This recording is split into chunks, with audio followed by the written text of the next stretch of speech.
Okay, so 5.2b, this is only just one formula, so it's really short.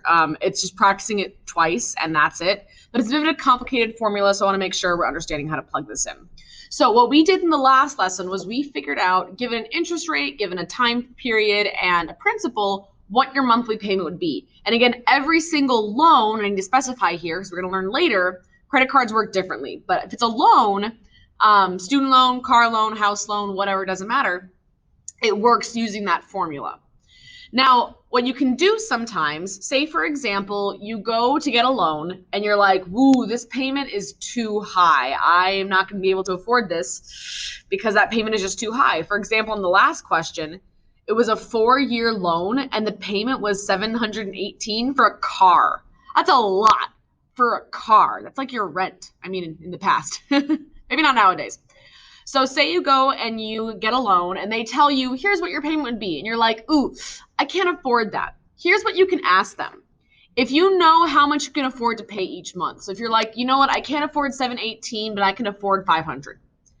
You can actually determine how long it will take you to pay off that loan with the interest rate and the principal. So you would say, hey, I can afford $500. How long would the loan length be then?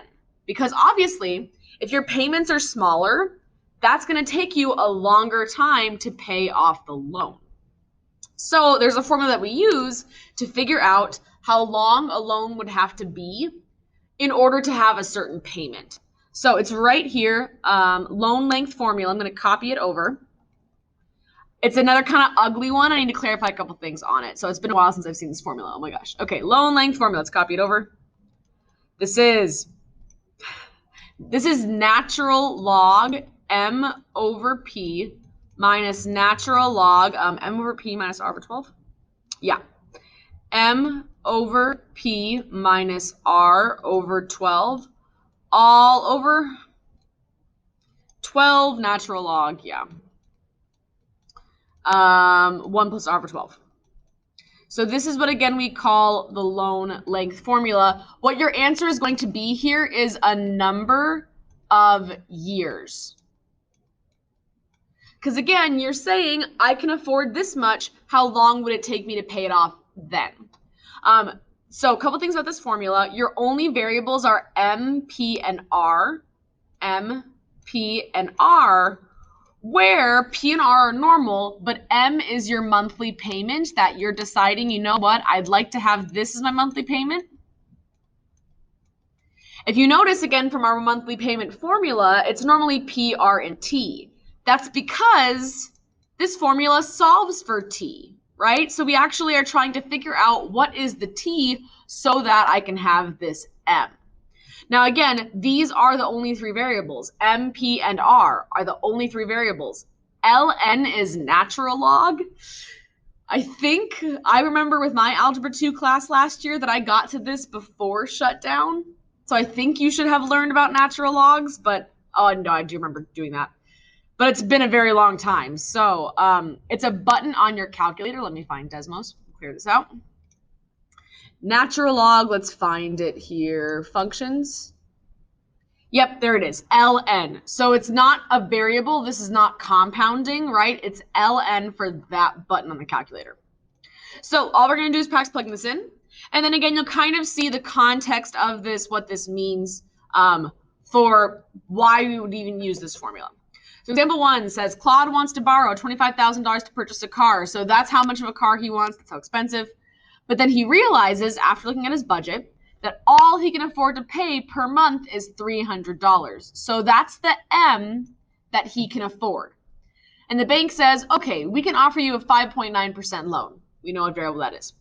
What would need to be the length of his loan? So guys, a lot of kids always forget when to use this formula. Length of his loan, loan length. Or if they say, how many years would his loan need to be? That's loan length, right? They might phrase it a little bit differently, but if we have the monthly payment, we're not looking for the monthly payment, so you're not going to use the monthly payment formula, right? We are going to use this one. So what would need to be the length of his loan length, so that he can stay within his budget? There's too many B's. So I'm going to copy this over one more time. we've got natural log m over p minus natural log m over p minus r over 12. All over 12 natural log 1 plus r over 12. Now, this formula, pieces of it should look familiar. 1 plus r over 12, we know is from the monthly payment formula. Same thing with r over 12. That's because we are, again, solving for the t. Because t is an exponent, that's where natural log comes in. Again, it's been a very long time. But if you need to solve for an exponent, to move things away, you have to use logs and natural logs. So I'm going to write out MP and R. And then you guys are going to go to Desmos and try to plug it in. I'm going to show it the same way. So M, once again, we said is 300. P is still 25,000. R is 0.059. So I am going to go ahead and write this out. It's so tedious, but it's a good again, very easy to make a mistake on this formula especially. So M over P is 300 over 25,000 minus natural log. M over P once more. Minus R is 0.059 over 12. That's 0.059, not 0.6. There we go. And on the bottom, I have 12 natural log 1 plus 0.059 over 12. So you guys, again, be very careful, especially with this formula. Everyone always messes it up. So take a moment, try to go to Desmos and try to plug it in. Again, same as always, the very first button you're hit is going to be the fraction button. And then natural log is here. So that'll be the next button you hit. You're going to have to kind of go back and forth between main and function. Try and see if you can plug it in. Okay, so this is, I already got my natural log, and then I have 300 over, oops. Let's get in there, there we go. I have 300 divided by 25,000, 1, 2, 3. Again, being very careful with my number of zeros, otherwise I'm getting it wrong. Next thing I have is, once again, natural log. Parentheses, I have 300 over 25, 1, 2, 3. Bump it over minus, and then I have 0.059 over 12, right? Let's double check real quick. Yep. And then on the bottom, I have 12, bump over to function, natural log, 1 plus 0.0. I mean, that's actually going to work, but that's okay. Let's not do that. Do not want to be confusing. Plus 0.059 divided by 12. And close parenthesis. Okay, so we have 8.9. So let's look back here. This is what you should have gotten.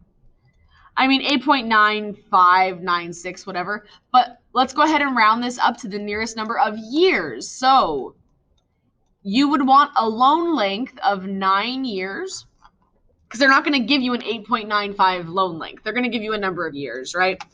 So you go to them, you say, I can afford $300. And they'll say, okay, we can make this a 9-year loan then, so that you can make that monthly payment. Now, the downside to this, though, is the longer you're paying something off, the more interest you're going to pay.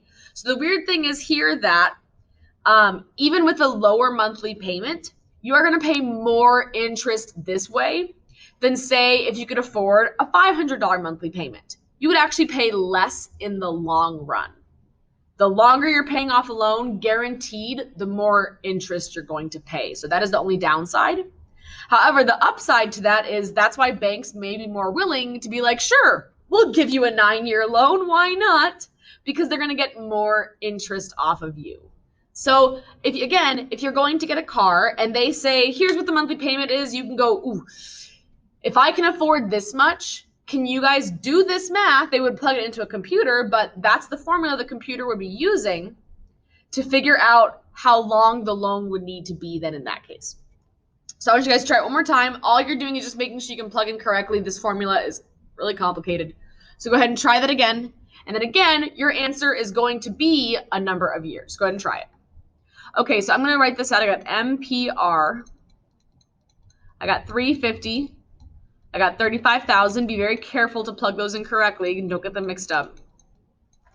Okay, so I have natural log 350 over 35,000 minus Again, guys, all you have to do is just read the formula sheet very carefully. If you're just thinking you can remember it, you're going to make a lot of mistakes. Minus 0.045. For example, I'm going to double check that I'm doing this correctly. And these are both minus signs, right? Yep, both minus signs. All over 12 natural log 1 plus 0.045 over 12. Okay, I'm going to go to Desmos here. I have to look back occasionally, but that's okay. Let's clear this out. Fraction button, function, natural log, back to main. I've got 350 over 35,000. Close parentheses, minus, back to function, natural log. 350 divided by 35, 1, 2, 3. Bump it over, minus 0.045, right? Yeah. 0.045 divided by 12. Close that parenthesis. And then I have 12, back to function, natural log, parentheses go to 1, plus 0.045 divided by 12. Okay, so you should have gotten 10.46. Let's go ahead, 10.46. Let's round it up to 11. I'll work it into your homework assignment where if you round it down or keep it the same, that's fine. But 11 years. The reason why also I would say round it up is because if you round down, your payment will be higher than 350, right? The shorter the time, the higher your payment has to be. So if you can only afford 350, you would want to round up so that your payment is 350 or less, right? Again, if you would round down, your payment would have to be higher. The shorter the loan length, the higher your payment has to be, and vice versa. So go ahead on your assignment. You're just going to try this, I think, 1 or 2 more times. And then there's some review questions, but that's it. Just double check before you click submit, guys, because this formula is a pain in the butt. You don't want to have to do it multiple times.